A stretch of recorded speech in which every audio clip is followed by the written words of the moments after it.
Retirement की जब बात आती है तो लोगों के पास काफ़ी बहाने होता है। ईपीएफ है ना, बच्चे देख लेंगे, अभी तो बहुत टाइम है, इंश्योरेंस ले रखा है, सब सेट है। लेकिन पिछले 20 सालों में मैंने देखा है कि रिटायरमेंट प्लानिंग के नाम पे लोग पैसा कम और अजम्पशंस ज़्यादा जमा करके रखते हैं, और जब रिटायरमेंट प्लानिंग के टाइम रियलिटी सामने आती है तब करेक्शन करने का टाइम नहीं बचता। मैं हूँ विनय सामोता और आज हम बात करेंगे रिटायरमेंट प्लानिंग की उन मिथ्स के बारे में जो काफ़ी इंडियंस ने सच मान के रखा है। मिथ नंबर 1, अभी तो बहुत टाइम है। रिटायरमेंट प्लानिंग का सबसे बड़ा एनिमी है प्रोक्रास्टिनेशन।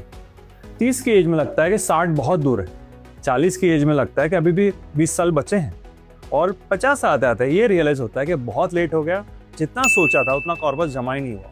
रियलिटी ये है कि रिटायरमेंट प्लानिंग में सबसे पावरफुल फैक्टर रिटर्न नहीं है, टाइम है। जितनी जल्दी शुरुआत उतना कम प्रेशर और ज़्यादा बेनिफिट। मिथ नंबर 2, ईपीएफ और पेंशन इनफ है।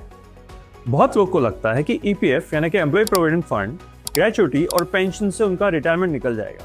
लेकिन सवाल ये है कि क्या उनके फ्यूचर लाइफस्टाइल को सपोर्ट करेगी, क्योंकि सिर्फ लमसम अमाउंट मिलना रिटायरमेंट के लिए काफ़ी नहीं है, इनकम स्ट्रैटेजी भी इंपॉर्टेंट है। क्योंकि रिटायरमेंट के बाद आपकी सैलरी बंद हो जाएगी लेकिन खर्चे बंद नहीं होंगे। मिथ नंबर 3, मेरा इंश्योरेंस ही रिटायरमेंट प्लान है।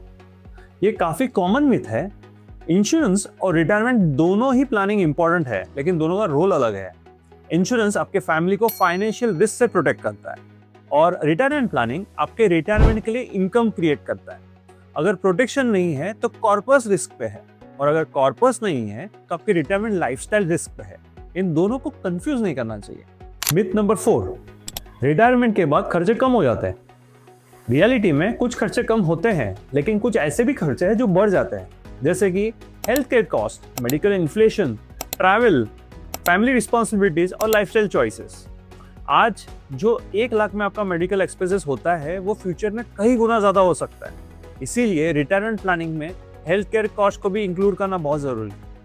मिथ नंबर 5, बच्चे देखभाल कर लेंगे। काफ़ी पेरेंट्स को अपने बच्चों पे पूरा भरोसा होता है, और होना भी चाहिए, लेकिन रिटायरमेंट प्लानिंग भरोसे पर नहीं चलती, प्रिपरेशन होनी चाहिए। फाइनेंशियल इंडिपेंडेंस रिटायरमेंट का सबसे बड़ा कॉन्फिडेंस देता है।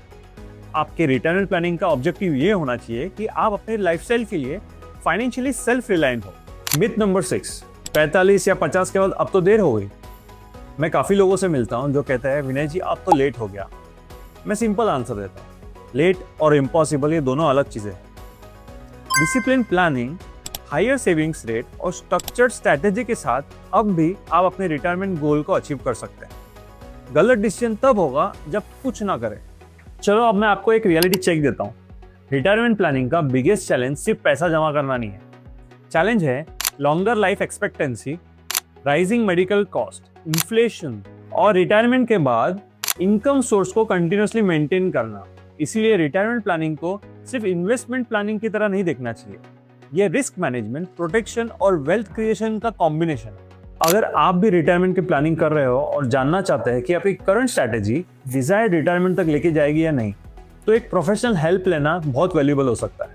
ऐसे ही प्रैक्टिकल इंसाइट्स के लिए इस वीडियो को लाइक कीजिए, शेयर कीजिए और इस चैनल को सब्सक्राइब कीजिए।